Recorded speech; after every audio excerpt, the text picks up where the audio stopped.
Le seul exemple que moi j'ai vu visuellement, c'était sur un pont de la rivière des Galets, c'est ça? Oui, la rivière des Galets, c'est nous. Ouais, c'est ça. C'était nous. Et en fait, ils ont refait un pont à côté, mais du coup, il fallait désamorter l'ancien pont qui était pété. Exact. Parce qu'on ne peut pas le laisser comme ça, c'était bourré d'amiante. Mais C'est- en fait, il y a tout un dispositif, vraiment, il y avait comment on appelle ça? Une espèce de cabane étanche qui était créée autour d'un poteau. Et C'est ça. je voyais en fait quelqu'un s'équiper, mais vraiment en mode. Cosmonaute. Comme cosmonaute, comme les gars aux côté du volcan, là, tu vois. Exact. Je le voyais vraiment s'équiper, je le voyais rentrer, marcher comme ça, ouvrir la porte, rentrer dans une espèce de cabane. Et je dis, ouais, Dans la il y a zone, oui. tout ça à mettre en place, tu vois. Je trouvais ça impressionnant, tu vois. Là. Ouais, bah, c'est tout le protocole que je viens de te dire, par exemple, ce que je t'ai dit là.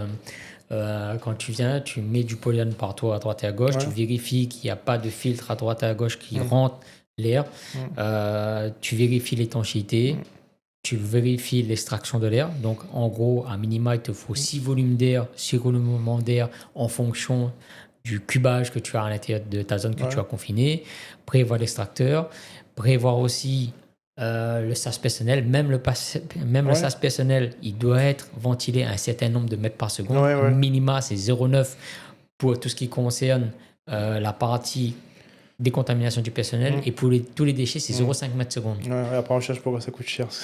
Et tu vois, t'as tellement de trucs à mettre en place. Sachant que lorsqu'un mec qui rentre à l'intérieur, lui-même, il doit être équipé. Ouais. Et il a déjà sa cartouche. Une fois qu'il a sa cartouche, il a son masque.